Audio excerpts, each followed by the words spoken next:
At Agency Reporter, we host a special section called In Conversation With, where we introduce stalwarts from A&M media and PR industry. And today we have Sandeep Sreekumar from Media Moments with us. Hello, Sandeep. He's the Hi. managing director at Media Moments, which is a leading integrated marketing and communication firm. And in our today's discussion, we'll be talking about primarily about the changing landscape of digital marketing in the times of COVID-19 and how brands are leveraging solutions and trying to sail through this time of crisis. So, Sandeep, as somebody who spent his career in working and understanding business landscapes and culture and the way consumer perceive brands, and especially with an agency like yours, which has a digital first approach, how like overall the state of digital had been impacted according to you in this post pandemic situation? It's a very sad thing to say, but digital is the only thing that boomed during the last 3 months, primarily with people sitting in at homes, having access to a lot more screens and having a lot more time. There has been a lot of consumption in terms of digital content, digital activities. So there has been a definite spike in the kind of content that has been seen, that brands have been creating. This led to two things. One is that the influencer network has seen a very high rate of adoption in the market. Number two is, as we all know, OTT platforms also were a big gainers in this entire span of time. OTT consumption went up. Guys started, with the lack of content, they started restreaming, content that had been old, that was at least 5, 10 years old. In the case of television, it's things that were at least 29 to maybe 30 years old that they started putting on, with Ramayan coming in. Amazon, I think Netflix is another example. Amazon or Netflix, one of them tried purchasing the Mahabharata film, right, as well. So things like that has moved in. The other thing that aligned with this is the kind of content that started being created. iPhone content started becoming a big thing. iPhone shoots, where you were looking at having three camera setups. Today, guys were shooting it with two cameras, three cameras. So that was another change that has come in. Another thing which is core in terms of performance marketing, is that there has been a rush in terms of CPMs rates coming in, because ad exchanges had a rush of people looking in for inventory. So on a net growth, the CPM started falling in. This broadly, you could say, is the basic things, and we could discuss this a lot more in detail. Okay, since you touched upon like how digital had been the only sector that had kind of boomed in this time of crisis, how do you see like the commerce marketers' strategies are as well evolving? Not just digital, but other commerce marketer strategies are evolving in the face of shifting consumer behavior, because we also know that the consumer's behavior is shifting and may change by the on the other side of the pandemic. So how do you see that is going to kind of evolve in that sense? The biggest shift that has come during this period is the mode, or the tone of conversations that brands have started having with consumers. So earlier, you were looking at hard selling your proposition, putting in conversations of what we're going to be, what our product does. Today, it has moved in a lot more to being emotionally connected to your consumer. It is trying to understand, what difference that a product, a service, or anything that there is going to make into a consumer's mind. So I would say affection, emotion, thought-provoking content is what is being created right now. And it's primarily because when we are in a difficult time, you don't want things to be, shoved onto you. It is acceptance that is required. As a result, brands today are taking that extra leap to, to reach out that their consumers are there and have meaningful conversations with their consumers. It's not a scenario where you create content that is targeted, let's say, at mass. It's that if we can find a niche consumer for ourselves or a consumer base, let's target our marketing towards it. Sandeep, everyone is facing challenges, right? Some businesses are facing unprecedented demands, while some businesses are facing lack of demands. So, how, in your opinion, can brands, and not just big and small, and not just essential, let's say moderately to non-essential as well, sail through this COVID situation?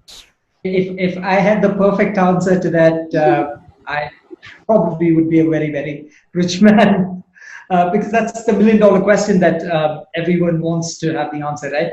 How do you generate demand for non-essentials? See, ultimately, none of the demand is probably only stagnant, or is it at a pause for now. Demand will come back, it will grow, and it just is over a period of time that it's going to grow. And you just got to wait it out, because ultimately, if you're not able to consume a product, there is no way that you can push in someone to buy it. That being said, with most sectors, while it has been slow, as soon as the lockdown had ended or the lockdown norms had started, reducing, then every brand across industry sectors had seen a spike. Uh, Also, that also comes, and everything today comes with an underlying statement. And in this case, the underlying statement is that it is a spike because in some cases the demand was at zero, and then it's gone from zero to one. But nevertheless, most have seen from zero to one, and from one beyond, there has been an increase, and it will continue. Ultimately, you can't force anyone to buy anything that they don't need. And when everyone is happy, everybody has a good expendable income. There is, generally in a boom period, people are, buoyant enough to buy stuff. That probably would take a short period of time, but there will be gradual adopters and things like that. Now, from a marketing perspective, I think the ideology when you're launching a product, because everybody would have had marketing calendars or product launch calendars that were set through the year, right? The idea would be today probably to start with the early adopters and target hard onto them, and try selling your product a lot more, and then hope from there that the next level would adopt far sooner than what you would, anticipated it to. That probably is the best way that you can look at it. Another very important question, which I'm sure a lot of us want to know, is like, as social distancing is becoming a huge practice for the current and the future times, and it's going to remain so, like, for as long as we can see now, how can marketers change their marketing campaigns to not be so store visit related? How can that be conquered? Ultimately, if we do not, that's how everything is interdependent, right? If we reduce store visits, the problem that's going to happen is a lot of the store owners and everyone who's associated to that store, that entire economy will slowly start, stagnating and then probably declining. So adopting a no store policy in a lot of cases is not the best way forward. The approach should always be, of how we can safely get a consumer into a store, how their health, their safety, and each one of these things can be catered to.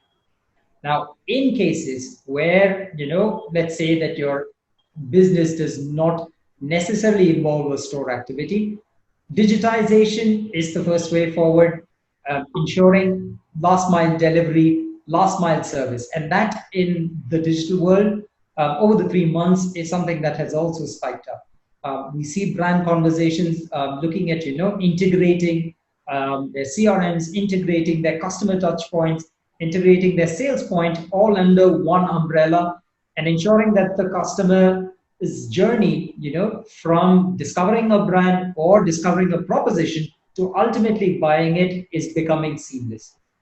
Which is why, I'll take the basic case that you see today, a lot of, wholesale retail sellers of FMCG goods, or your regular kirana, owners, looking at adopting WhatsApp marketing, or quickly latching on to, digitized delivery products to promote their business. So that is the best way. But I reiterate, stopping retail or on ground, purchases is not the best way. As Sandeep, you've already mentioned that how with the digital platforms, be it OTT or be it the video consumption with consumers, how do you think that like the increase of time spent of social media platforms specifically, if we say, does they also at some point may yield for a simultaneous boom for e-commerce? It's correlated. An increased amount of time on digital platforms increases the amount, which is why I was talking about the CPMs and the CPLs, Yeah, starting to yeah. see a gradual decline. Leads to an increase in, demand over there for the inventory and inventory, which in turn will of course increase the demand for e-commerce brands. Now today, that is hard selling, or it's just visibility of your product or your service that is going to be seen over there. The added part to this is that you have to have content that is going to be, moving enough. Otherwise, it just becomes an annoying ad that you really didn't want to see in the first place.